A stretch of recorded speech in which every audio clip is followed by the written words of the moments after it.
Do you find yourself forgetting things every now and then, saying to yourself, I can't remember. I don't know where I put it. I just don't remember. Well, forgetting things every now and then is normal because there is such an inflow and some of the stuff doesn't really get into your brain properly, and there is such an overflow of it, and if we don't internalize it, it's not there. But that is very normal, and I'm sure you've been in that situation tons of times. Most people have, and it's like when you forget your key, forget where you put things, forget your purse, your papers, whatever. The list can be long. And when we're stressed out, that's when your brain gets overloaded, and that's what happens. It shuts down and you just don't remember. But it's normal. That is why we forget. And normally it is just for a day or two or short times, and then we're back on track again, and then we forget a few things some other day, but it's just doesn't rule your life. But then one day it might be more often, and you feel, I am forgetting all the time. What's happening here? Am I getting into a disease? Surprisingly, many people believe that they are getting dementia when they start forgetting stuff more frequently.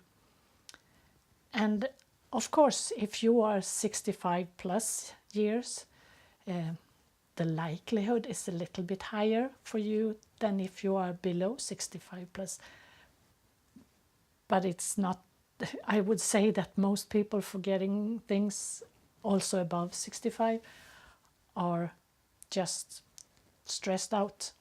And the ones below, I would say that most of them are just stressed out. Unless you have, it runs in the family, and in those rare cases, of course, I understand. So let me tell you about Susan. She was an acquaintance in my network, and one day she came to me at the network meeting because I'm the doctor. So she asked if she was getting dementia. She was scared, and we talked a little, and I discussed with her the pros and cons for different things that it could be. And very soon it was very obvious that this was just a case of bad overload.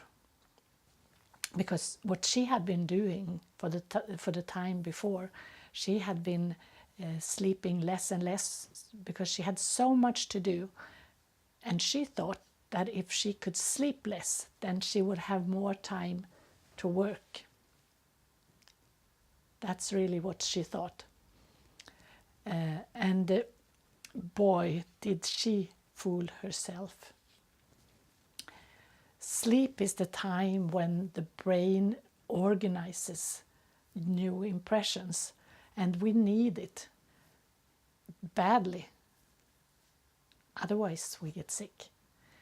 And there has been research recently where they had this, I would say, very interesting little study with toddlers that were, they played with the toddlers a special little game with a puppet. So they made a little ritual. I mean, these were kids that were so small you couldn't really talk. They didn't talk, so you couldn't ask them. You wouldn't get a real answer. But they were taught this little puppet game. And then half the kids were going to their ordinary nap in the afternoon, and the other kids were kept awake. And surprisingly, afterwards, when they did the same play, or they didn't do the play, they presented the things for the kids so that they could do the game. And all the ones that had had their nap remembered exactly what they had been doing. You could easily see that they knew what they had been doing. And the other ones, the ones that had not had a nap, none of them knew what they had been doing with the doll, with the puppet. So it was very interesting that if you don't sleep, you don't internalize new knowledge. There has been done the same kind of work with the grown-up people, where they go through a test and then half of them are getting a good night's sleep. The other ones are not being able to sleep really good that night afterwards, and then the next morning they do the test again, and you can see that the ones that have been sleeping, they are the ones that remember, and the other ones are not. So Susan, she learned her lesson. She did basically three things, and the first one was to get her sleep in order, because she understood the value when we talked about it. The second thing she did was taking breaks every hour. She set an alarm in her phone to ring every hour, and she stood up, walked around her desk, drank some water, coffee, had a fruit, depending on what time it was. So she could also do little other errands just to get away from what she was working with. And then she got back again for another hour. And the third thing was that she organized her stuff better on her desk and in her cupboards and stuff, so that she wouldn't she wouldn't let herself be able to forget things if she organized it in a good way. So that's what she did. She organized her, so now she fixed her sleep, she took her breaks, and she organized her desk and her things, really. And she was so much happier afterwards, saying that, okay, I am not stressed out anymore. I feel this is so good. And she was very, very happy we had been working with this. And if you need help to organize yourself, to get out of stress, to figure out what to do, what's best for you, then I would love to help you personally.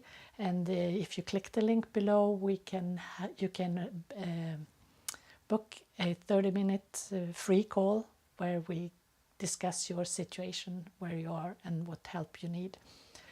And if you have friends or colleagues that would benefit from this information, then feel free to share the link of this video. To your success. Thank you. Goodbye, Dr. Annika.